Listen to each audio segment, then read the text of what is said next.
మహిళలకు ఒక్క హత్య చేసే అవకాశం కల్పించాలన్న ఏఎన్ఎస్పీ మహిళా నేత కడేస్ మహిళలపై హత్యలు, అత్యాచారాలు, వేధింపులు రోజురోజుకు పెరిగిపోతున్నాయి. దేశం అభివృద్ధి చెందుతుందని పాలకులు చెబుతున్నప్పటికీ మహిళలపై జరుగుతున్న అఘాయిత్యాలు, ఆకృత్యాలు అరికట్టడంలో విఫలం అవుతున్నాం. ప్రపంచ దేశాల్లో మన స్థానం చూసుకుంటే అట్టడుగున ఉంది.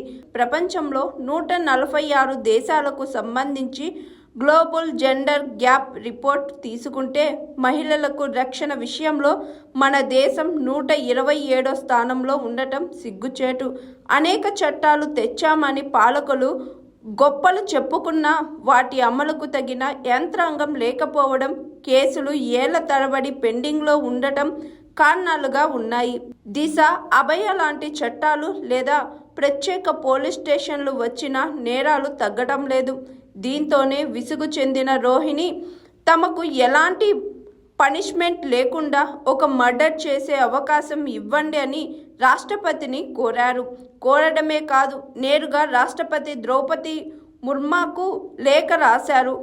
ఏఎన్ఎస్పీ మహిళా విభాగం అధ్యక్షురాలు రోహిణి కడేస్, స్త్రీలందరి తరపున మేం ఒకటే డిమాండ్ చేస్తున్నాం.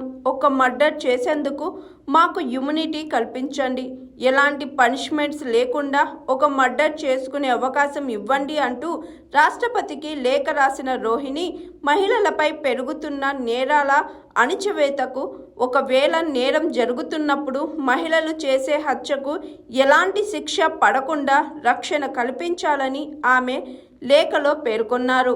రాష్ట్రపతి ద్రౌపది ముర్ముకు మహిళా దినోత్సవ శుభాకాంక్షలు తెలిపిన రోహిణి, మహాత్మా గాంధీ, బుద్ధుడు నడయాడిన నేలలో శాంతికి, అహింసకు నిలువైన నేలలో మహిళలకు రక్షణ కరువైందని ఆవేదన వ్యక్తం చేశారు. మహిళలపై హింసా ఘటనలు రోజురోజుకు పెరిగిపోతున్నాయని ఆందోళన వ్యక్తం చేశారు. 2 రోజుల క్రితం ముంబైలో 12 ఏళ్ల బాలికపై సామూహిక అత్యాచారం జరిగిందని, ఆమె పరిస్థితి గురించి ఆలోచించాలని ఆ లేఖలో పేర్కొన్నారు. మానవ మృగాల్లోని ఇలాంటి దుర్మార్గమైన ఆలోచన విధానాన్ని అంతమొందించేందుకు తమకు అవకాశాలు ఇవ్వాలని ఆమె కోరారు. దేశ రక్షణ కోసం మహారాణి తారారాణి అహల్యాదేవి వంటి వారు కత్తిని బయటకు తీశారని గుర్తు చేశారు. ఇటీవల విడుదలైన సర్వే ప్రకారం దేశంలో మహిళలకు రక్షణ లేకుండా పోయిందని తేలినట్లు చెప్పారు. మహిళల కిడ్నాపులు, అదృశ్యం, గృహహింస వంటి నేరాలతో ఆసియాలోనే మన దేశం అసురక్షితంగా ఉందని పేర్కొన్నారు. ఇలాంటి పరిస్థితుల్లో తాము చేసే ఒక్క తప్పును క్షమించాలని మహిళల తరపున కోరుతున్నట్లు ఆమె విజ్ఞప్తి చేశారు. అలాంటి అనుమతులు ఇవ్వడం కుదరదనేది ఆమెకు కూడా తెలుసు. అయితే ఆమె ఆవేదనతో చేసిన విజ్ఞప్తిగా అర్థం చేసుకొని ఇప్పటికైనా మహిళలకు తగిన రక్షణ కల్పించేలా పాలకులు చర్యలు తీసుకుంటే మంచిదనే అభిప్రాయాలు వ్యక్తమవుతున్నాయి.